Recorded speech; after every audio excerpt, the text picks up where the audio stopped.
Hiya and welcome back. Well, what's happened? Well, I met with Michelle Scrogum, and I know that behind the scenes I've got a lot of friends who've been emailing me just to see exactly, let us know how it goes, you know. What a lovely woman. She really is. She's not up her own arse, nothing like that, took an interest, had things to say back, didn't agree with me on everything, not in any way, shape or form, but really good. She's promised to follow up on my concerns.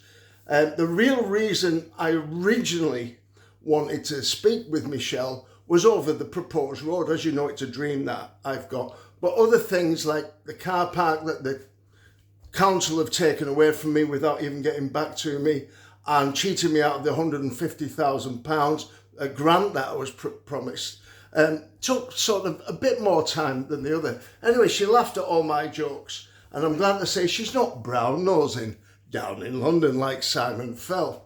Anyway, so moving on a little bit, she did say I've got to put everything in chronological order, and my old mate who I can't remember not knowing all my life is Frank Cassidy, and Frank said he would help me and with everything, put it on a stick, and we'll move forward with haste. But they couldn't believe the evidence that I gave to them, and I think all we need now is the articles in the Evening Mail to back up what I said. And I think we're going to get some progress, you know what I mean? Something like this guy, the other guy who was handling the grant and sent back all that money has got nothing to do with the new grant. Now, the new grant, they've got a great team, and they're definitely going to look at each case individually. And I'm sure that the House of Lords, I think you'll agree, that it's got to be number one because it doesn't look good. However, I've got all the documentation to back up everything I've said on everything, so things are looking good. So what exactly can I say about Michelle Scrogum? Well, she's a lot better looking than Simon Fell, that's all I can say. And she was lovely to talk to. She was easy on the ear and definitely easier on the eye. And just you got a sense of belief from her, that she was believing what I said. And really, she wants to go into this, which is great for me.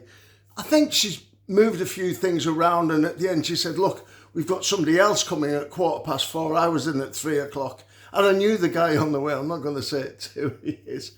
But yeah, good. I've got a good feeling about everything. Whereas I've had such a bad feeling before. If you go down to the railway club, don't forget they haven't had, even the plans haven't been passed. Nothing's been passed. They've just destroyed my car park. And anyway, let's see what happens shortly. So what else? Quite a lot's happened, really. And I've had a lot of support here in Ulverston. So I'm sorry, Silk Purse. I've sold Barrow and I'm staying here for the duration. Anybody that knows me, I'm always going in. I just give everybody compliments. It's the easiest way, even if they don't deserve it. And I did that with the Silk Purse.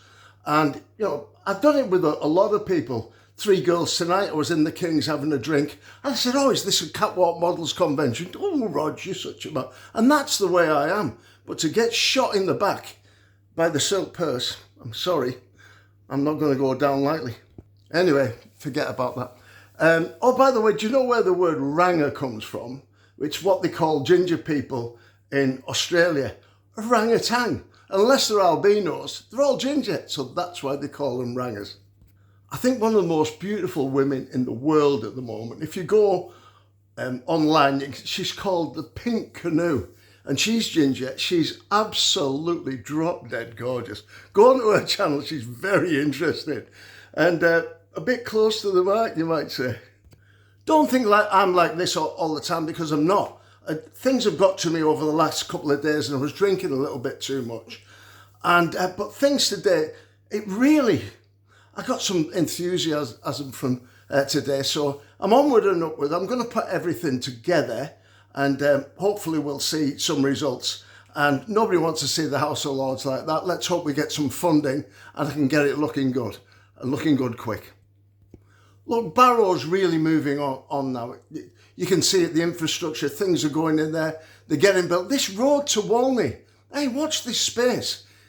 Well, I've designed a road to, well, of course, Roger's designed a road to go to Walney, but I actually did it last year before the latest roadworks. But we need another road, there is no doubt about that. And I think we'll get one. Yeah, I come out in Ulverston tonight.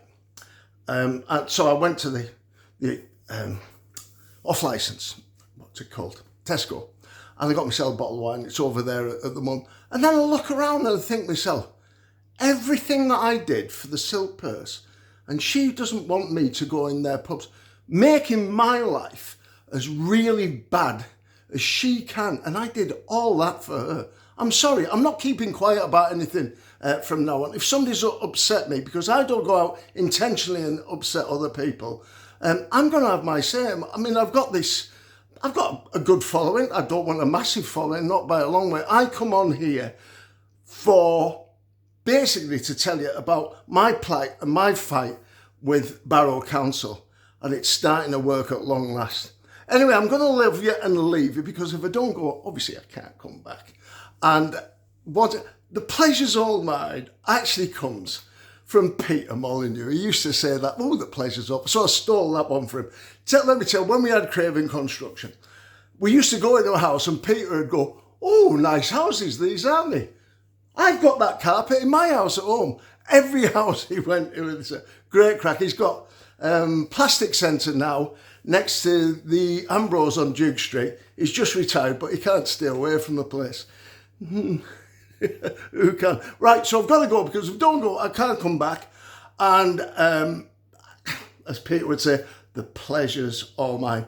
Behind me is The Bird's Nest by Maria, which we bought in Fremantle. Well, we took it as a bad debt, really, many, many years ago. And it's still lovely, you know. Bye.